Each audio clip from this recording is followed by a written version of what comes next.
বিশ্বনবী নামাজ পড়ছেন, সিজদায় পড়ে আছেন, হঠাৎ করে লাদাগাতহু আকরাব, একটা বিচ্ছু পোকা এসে বিশ্বনবীর হাতের মধ্যে কামড় দিয়েছে। চকরিয়ায় তো বিচ্ছু নাই না?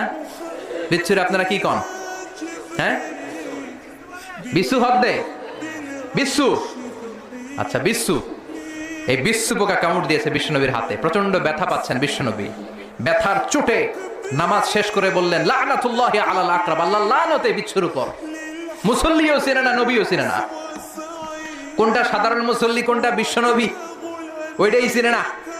কি করবে? বিশ্বনবী বললেন লবণের পানি আনো।